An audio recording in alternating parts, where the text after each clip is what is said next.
Selamlar dostlar, hoş geldiniz. Yepyeni bir videoyla daha karşınızdayım. Bugün sizlerle Bahar Festivali Kutlu Olsun güncellemesini inceliyor olacağız.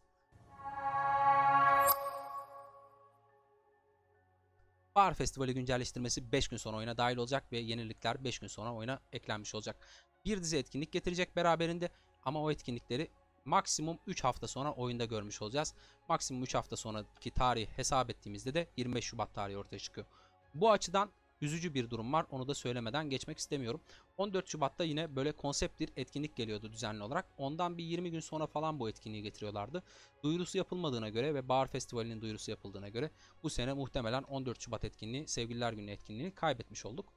Bu güzel oluyordu aslında. İki etkinlik arda arda hesaplarımızı besliyordu. Bununla ilgili ben müşteri hizmetlerine olup olmayacağına veya işte bu etkinliğin içerisine dahil edilip edilmeyeceğine yönelik bir soru sordum ve bununla ilgili talepte de bulundum. Size de tavsiyem bu şekilde geri dönüşlerde bulunmanız. Güncelleştirmenin en alt sayfasında güncelleştirmeye yönelik geri bildirimde bulunma kısmı var. Size öneriyorum bunu yapmanızı. En azından bir dahaki sene için veya bu etkinliğin içerisine bir miktar dahil edilmesi için bir şeyler yapabilirler, geri bildirim ona göre fazla olursa. Size de tavsiye ederim böyle bir şey yapmanızı. Sonuçta hesaplarınıza katkı gösteren şeyler bunlar. Gelelim etkinlikte neler oluyor.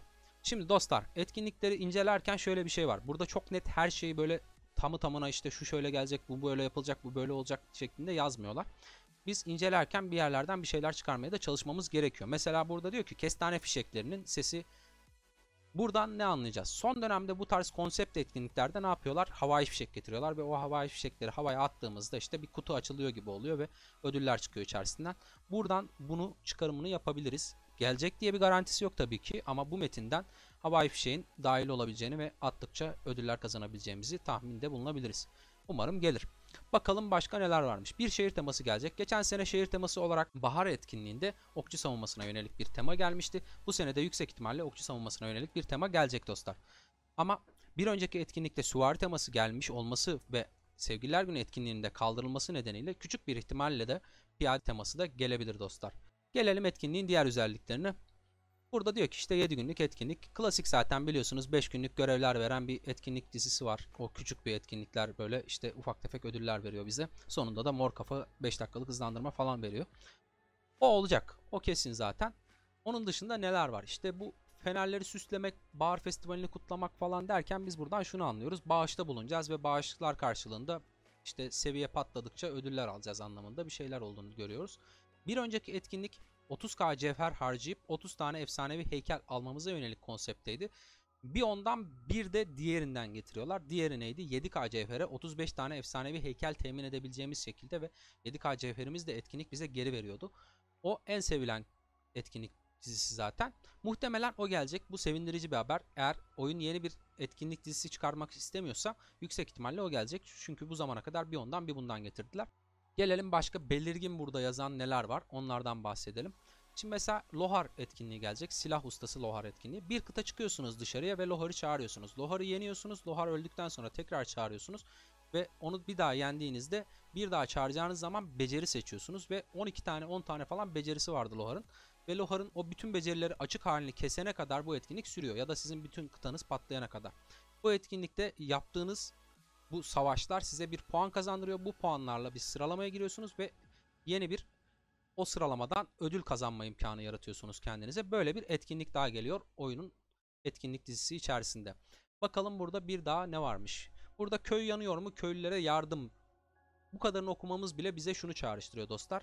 Bu tarz etkinlik konseptlerinde son dönemde popüler olan bir şey daha var ki şehirden uzaklaştığınızda ufak tefek köyler beliriyor. Oraya casusla gidiyorsunuz ve görev kazanıyorsunuz. Bu görevler bizden neler istiyor? Barbar kes, ordu bas, teknik gücünü arttır ve benzeri şeylerle ufak tefek görevler yaptırıp karşılığında ufak tefek ödüller veriyor. Bunun da geleceğini söyleyebiliriz. Bakalım başka neler varmış güncelleştirmede. Osiris'in tabutuyla ilgili iyileştirmeler yapılmış. İlk 20 birliğin içerisinde olmayan birliklerinde Osiris'in tabutuna katılabileceği söyleniliyor. Ve onların eşleştirme sisteminde ilk 20'deki birlikler yerine ilk 20'de olmayan birliklerle eşleştirileceği söyleniliyor. Güncelleştirme geldikten sonra Osiris'in tabutu sayfasından daha ayrıntılı bir şekilde inceleyebileceğinizi de söylemişler. Gelelim diğer bir maddemize. Ne diyor burada? Bu madde çok güzel. Benim çok beğendiğim bir madde oldu Osiris'in tabutuyla ilgili. Öncelikle burada şu bizim beğendiğimiz şey. Işınlanmalar artık kıtalarınız şehirde değilken kullanılabilecek. Bu müthiş bir özellik. Onun dışında da Işınlanma hakkı obelisk başına artırılmış. 5'ti eskiden, 5-5 10'du oyunun başında ışınlanma hakkı. Şimdi 8-8 16'ya çıkarıldı. Bu müthiş bir şey. Yarıdan fazlası ışınlanacak. Tam kadro oynamıyorsanız zaten neredeyse tamamı ışınlanacak gibi bir şey olacak. Gayet müthiş bir özellik olmuş. İlahi yardım becerisi kaldırılmış. İlahi yardım becerisi 3 tane enerji puanına 5 tane ışınlanma hakkı veren beceriydi. Zaten biz burada 8'e çıkmasıyla birlikte 6 tane ışınlanma hakkı kazandık. Normalde çekişmeli geçen bir maçta ilahi yardımı bir kez kullanırsınız. Ki hani bir kez kullanımından bir tane fazla ışınlanma hakkı verdiği için gayet güzel bir özellik olmuş. İlahi yardımın yerine de başka beceriler ilerleyen günlerde belki oyuna dahil olacaktır. Bakalım diğer bir maddemize. Binanın işgal kuralları ayarlandı. Şimdi burada ne oldu? Aslında yarı bir değişiklik. Normalde ilk defa işgal ettiğimiz binada 3 dakikalık bir geri sayım oluyordu. Bu zaten sabit kalmış ve geri aldığımız veya rakipten aldığımız binada da işgal süresi geri sayımı, yani puan getirmesi için veya obeliskse ışınlanma hakkı getirmek için geri sayıma girebilmesi için 3 dakika savunmanız gerekiyordu. 3 dakikadan 2 dakikaya düşmüş. Oyunda yapılacak puanları arttıracak bir özellik olmuş. Biraz daha Osiris maçlarını çekişmeyi arttıracak hale getirmeye çalışmışlar. Bir diğer maddemize gelelim. Enerji puanı kazanımı ayarlanmış. Bu neydi? Şimdi eskiden bir yerde yoğun savaş yapılıyorsa mid lane'de veya bir binada ele geçirme anlamında kaybeden, çok büyük ağır kayıp veren tarafın enerji puanı hızlı yükseliyordu. Şimdi buna denge getirmişler. Puanı az olan taraf ağır kayıplar yaşadığında puan kazanmakta daha fazla kazanım elde edecek ve bu geride olan tarafın beceriler kullanarak önde olan tarafa yetişmesini ve rekabeti arttıracak bir özellik haline getirilmiş. Çünkü önde olan taraf ağır zayiat verse bile enerji puanı kazanımında herhangi bir iyileştirme kazanmıyor. Gelelim bir diğer maddemize. Osiris'in tabutu haritada görüntülenmesi iyileştirildi. Yani işte şey yaşanıyordu. Lag'dan dolayı Osiris'in tabutunun görseli kayboluyordu. Tabutu göremiyordunuz. Soldaki kenardan Osiris tabut ikonuna tıkladığınızda işte o kıtayı görüp veya işte direkt Osiris'in tabutunu görüp ele geçir diyebiliyordunuz. Onu birazcık daha düzelttiklerini söylemişler. Başka ne demişler? Ağır yaralı birimlerinin iyileştirme hızı yüksek oranda artırıldı. Yani daha fazla iyileştirme yapabileceğimiz hale getirilmiş. Hızlandırma masrafı bir miktar düşürülmüş. Bu savaşların çetin geçmesi istendiği anlamına geliyor. 8. maddemiz. Kafile ziyaret etmelerinden kazanılan birlik skoru düşürüldü. Bireysel skor sabit. Yani siz farm hesabınızda ana birliğinde boş yer vardı. Girdiniz 10k yapmak için farm yapıyordunuz. Bireysel skor anlamında etkilenmeyeceksiniz. Rakibi yenmek için olan puan farkını etki etmeyecek. Özellikle Osiris Ligi'nde insanlar 7k, 10k, bazıları 15k toplama skoru yapıyorlardı ve son anda hepsini içeriye sokup rakiplerini bir anda yeniyorlardı. Bu tarz şeylerin olmasına engel olmak için birlik skoruna toplamaların etkisi düzeltilmiş, dengelenmiş şeklinde olmuş. Yani oyun diyor ki Osiris maçlarında hınca hınç savaşın ve bunun hakkını vererek kazanın, toplamayla galibiyet almayın diyor. Evet dostlar, Osiris'in tabutu ile ilgili güncelleştirmeler bu kadar. Kayıp Krallık'la ilgili, KVK ile ilgili yapılan güncellemelere bakalım. Şimdi dostlar, tüm sezonlar için bir değişiklik yapılmış. O da şu. Haçlı Arifesi'nde bir krallık sıralaması oluyordu bildiğiniz üzere ve bu sıralamaya göre krallığınızın bufflar kazanması vardı. Mesela birinciye tüm saldırıya işte %3 veriyordu. Dördüncüye de toplama hızı %5 veriyordu. O biraz saçma bir buff veya az bir buff gibi görünüyordu. Onun %5'ini %15'e çıkartmışlar. Güzel bir etki olmuş ve hani oyunda ufak da olsa kaynak anlamında savaşmaları için sıkıntı yaşamalarını azaltacak bir dengeleme olmuş. En azından bir miktar mana kazanmış o özelliğin var olması. İkinci maddede ne olmuş? İkinci maddede birinci sezon alışveriş yapabileceğiniz kaynak demetleri, rezervleri birbiriyle değişiklik yapılmış. Çok önemli değil. Çok da böyle bizi etkileyecek bir şey değil. Üçüncü maddemizde ne var? Geçmişteki şanımız etkinliğinin birinci aşamasında bu etkinlik neydi onu hatırlatayım dostlar öncelikle. KVK'da bildiğiniz üzere renk seçmek için bir bağış ekranı çıkıyordu. İşte isteyen o ahşap bağışlıyordu, isteyen altın bağışlıyordu, isteyen de cevher bağışlıyordu. Cevher bağışlayarak işte 1 milyon cevher bağışlayarak mesela krallığının renk seçmesini sağlayan insanlar vardı. Onu yapamayacaklar artık çünkü bekleme süresi koymuşlar. Yani işte atıyorum 30 saniyede bir cevher bağışlayabileceği için o kadar hızlı yapamayacak ve fark yaratamayacak o insanlar. Güncelleştirmenin ikinci sezon KVK ile ilgili olan kısmına gelelim. Burada diyor ki dostlar, hazırlık ve eşleştirme olmak üzere iki ayrı aşama vardı. Buraları önemli değil. Bizim için önemli olan kısmı eşleştirme aşamasında krallıklara göç edilemeyecek. Eskiden nasıldı? Krallığın KVK'sını başlayana kadar oraya göç edebiliyordunuz. Şimdi diyor ki eşleştirme aşamasına geldiğinde göçünüz artık mümkün değil. Yani KVK başlamadan önce de eşleştirme aşamasına gelindiğinde mümkün değil. Yani bir krallığa göç edecekseniz eşleştirme aşaması gelmemiş olması gerekiyor. KVK güncellemesinin fetih sezonu için olan kısmına gelindiğinde ise şöyle bir durum var. 5 tane maddeyle bir güncelleştirme getirmişler. Burada güncelleştirmelerden bahsetmeden önce şunu söylemek istiyorum. İnsanlar yoğun olarak fetih sezonu ile ilgili şikayetçiler ve oyun bunu iyileştirmeye çalışıyor. Bununla ilgili adımlar atmış. Aslında burada bundan bahsediyor. Neler yapmışlar? Kale burcu görevlerinin aynı denk gelmemesiyle ilgili bir dengelemeye gidilmiş. Yani sürekli aynı kale burcu görevini alıp onu yapmanızı istememiş. Onun dışında kale burcu ekranı ile ilgili bir düzenleme yapılmış. Seviye içerikleriyle ilgili bir dengeleme yapılmış. Gizli kaharın kesilmesinin kolaylaştırıldığını görüyoruz. Gücü düşürülmüş. Dördüncü maddede de asıl önemli olan dengeleme var. Kristal madeni, kristal araştırma merkezi teknolojilerinin gerekli olan yükseltme süreleri, yani hızlandırma kullanmanızı maliyetini düşürecek şekilde bir dengelemeye gidilmiş. Bu gayet güzel olmuş. Zamanla daha da düşürürler diye umut ediyorum. 5. maddesinde de şöyle bir durum var. Koalisyonda olan bir insan rally açtıysa koalisyondan ayrıldığında o rally iptal olacak. Bug'ı kullanarak suistimal yapılıyordu. Onu düzeltmeye gitmişler. Sistemi iyileştirmeye gitmişler. Geldik diğer iyileştirmelere. Diğer iyileştirmeler 16 maddeden oluşuyor. İlk maddemizde ne var? İlk maddemizde günlük özel teklif sandıkları vardı. 3 tane paket vardı. Ufak paket bunlar. İçinden işte ilk etapta Caca kafası temin edebileceğimiz sandıklar düşüyordu. O Caca'yı fullledikten sonra Martel'e dönüşüyordu. Öyle ilerliyordu altın anahtardan gelen komutanlarla. Şimdi oyun bunda bir değişiklik yapmış. İlk değişiklik, komutanı tercih edebileceksin. Çıkmasını istediğin komutanı. Yani eskiden bir piyade oyuncusu o komutanları sırayla fulllemeye çalışıyordu. Yani Martel kasmak istiyordu ama önce Caca'yı fullleyip ondan sonra Martel'den kafa almaya başlıyordu. Şimdi tam tersine önce Martel'den başlayabilecek şekilde getirilmiş. Yani komutanını seçebilecek. Bir okçu LCD oradan kasmak için seçim yapabilecek ve paketleri ona göre satın alabilecek, paket alıyorsa. Bir diğer eklenen özellik de krallığınızın yaşına göre altın anahtardan gelen komutanlar yerine hani validen veya işte çarktan temin edebilen komutanları da oradan tercih edip kasabileceğiniz. Yani yaşlı bir krallıkta yaşıyorsanız alışveriş yaparken o sandıklardan eski komutanları da alabileceksiniz. İşte belki Saladin, belki Cengiz ve benzeri komutanlar da seçilebilir olacak. Krallığınız yaşlandıkça komutanlar çeşitleneceği söylenmiş. İkinci maddede belirli komutanların kullanılabilir zamanlaması ile ilgili bir dengeleme, değişiklik yapıldığı söylenmiş.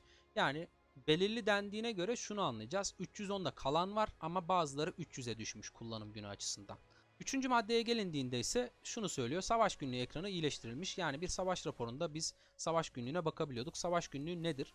Şimdi işte Cengiz'inizle birini Saladin'le kapıştırıyorsunuz. İşte diyor ki birinci turda sen şu kadar hasar vurdun. O bu kadar hasar vurdu.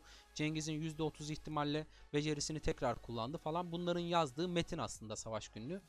Bu rapordan temin edilebiliyor. Bazı etkileri burada görmekte zorlanıyorduk veya yazmıyordu, savaş günlüğüne çıkmıyordu. Çalışmadığını düşünüyorduk. Veya işte çalışıyor olmasına rağmen orada yazmıyordu. Bunun aslında daha net bir hale getirildiğinden bahsediliyor. Dördüncü madde, pasaport sayfalarıyla yeni doğan krallıklara göç edilme hatasını giderdik. Normalde bunun mümkün olmaması gerekirdi. Yani ben şu anda halihazırda bunu gördükten sonra size videoyu çekmeden önce denedim. Hüseyin de denedi. Hani bir baktık nasıl oluyor falan diye. Bunun mümkün olabildiğini görmedik. Herhangi bir şekilde güncelleştirme gelmediği için de bunu nasıl yapıyorlardı veya nasıl mümkün hale getiriyorlardı, bu bug'ı nasıl kullanıyorlardı bilmiyorum. Eğer bir bileniniz varsa yazabilir. Bununla ilgili de bir fikir sahibi oluruz açıkçası. Beşinci maddede bize ne söyleniyor? Buna bakalım. Beşinci maddede bireysel krediler daha açık şekilde gösterilecek bir iyileştirme yapıldığından bahsediliyor.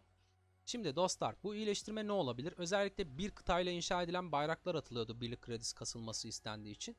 Bu bayraklardan elde ettiğimiz bireysel krediler çok fazla görünüyordu. Ama günlük bir sınır olduğu için o krediyi o kadar elde etmiyorduk normalde. Muhtemelen bunu iyileştirmişlerdir diye düşünüyorum açıkçası. Tek sıkıntı o çünkü bu konuyla ilgili. Altıncı maddede bize ne söyleniyor? Birlik liderlerinin birlikleri dağıtmak için tek başına kalıp birliği dağıtma başvurusunda bulunmalarından bahsediyor. Ve bu başvuru sonrasında işte belirli bir süreden sonra birliğin dağıtılacağından bahsediliyor.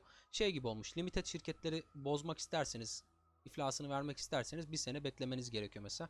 Onun gibi bir şey olmuş aslında. Gerçek hayattan örnek verecek olursak. Yedinci maddede Cerole krizinden bahsediliyor. Keira'nın yerine Bafura adında bir boss geleceğinden bahsediliyor. Ve Keira bir miktar geride duracakmış. Bafura ile oynayacakmışız. Ama bir süre sonra Ceroli krizinde Keira da Bafura da beraber yer almaya devam edeceklermiş. Şimdilik sadece yer değiştiriyorlar. 8. madde. 8. maddede ikinci şifre işlevi eklenmiş. Ayarlar kısmında bazı hesabınızla ilgili değişiklikler yapmak istendiğinde ikinci şifre koyup o değişikliklere engel olabilirsiniz. Yani hesabınızı arkadaşınıza veriyorsanız ve benzeri durumlar oluyorsa ya da hacklenmeye karşı bir şekilde ikinci bir güvenlik sağlanmış. Bu da güzel bir değişiklik olmuş. 9. madde kıta intikal işlemleri iyileştirildi. Burada kastedilen şey haritadan uzaklaştığınızda şehriniz böyle mavi bir ikon halinde göründüğünde veya komutanlarınızın resimleri göründüğü noktada, İngilizcesinden baktığımız için böyle söylüyorum, komutanlarınızın hareketlerini yine organize edebileceksiniz. Bundan bahsediliyor. 10. maddede ne söyleniyor? 7 günlük tedarik satın alımlarından artık üst üste fazla alamayacağınızdan bahsediliyor. Yani bir tane alıyorsun, 7 gün bitince tekrar bir tane daha alabiliyorsun şeklinde ilerliyor. Hani odundan 10 tane alayım 7 günler üst üste steklensin şeklinde bir şey olmayacağından bahsediliyor. 11. maddede de dekoratif binaların yapımıyla yıkımıyla ilgili bir değişiklik yapılmış. Yıkmak yerine geri dönüştür seçeneği gelmiş. Yani onu kaldırdıktan sonra tekrar inşa etmek için bedel ödemeyeceğimiz şekilde yapabilecekmişiz. 12. maddeye gelindiğinde göç işlevi ayarlanmış. Krallıkta artık dakika başına bir kişi göç edebilecekmiş. Yani bir krallığı işgal etme planları yapıyorsanız bugün yerleştirme gerçekleşmeden yapmalısınız ki kapıda kalmayın. Özel sohbet bildirimleri oyunda aktif olduğunuz zaman size bir bildirim geleceğinden bahsediliyor. Bu bildirimin ne şekilde olacağını oyuna geldiğinde göreceğiz. 14. maddede gördüğümüz şey bazı komutanların becerileriyle ilgili bazı sorunlar varmış. Güç gösterme hataları varmış. Bu ne olabilir? Animasyon hatası falan olabilir. Beceriyi attığında hasar atmıyordur. Hasar attığında beceri atmıyordur gibi şeyler olabilir. Onları düzeltmişler. Ondan bahsediyorlar. Cyrus'un silindir becerisinin alan vuran bir becerisi hasar vurma tercihinde diğer alan vuran beceri komutanlarıyla aynı hale getirilmiş. Eskisinde öyle değilmiş sanırım. Lehçe yerleştirilmiş oyuna. Lehçe derken dil olan Leh dilinden mi bahsediliyor, neyden bahsediliyor oyuna geldiğinde görmüş oluruz. Buraya kadar izlediğiniz için teşekkür ederim. Eğer içeriklerimi beğeniyorsanız kanalıma abone olabilir. Bu videoya da bir beğeni bırakabilirsiniz. Aklınıza takılan sorular varsa lütfen yorumlarda sormayı unutmayın. Sizler için cevaplandırıyor olacağım. Tekrar yeni bir videoda görüşene dek hoşça kalın.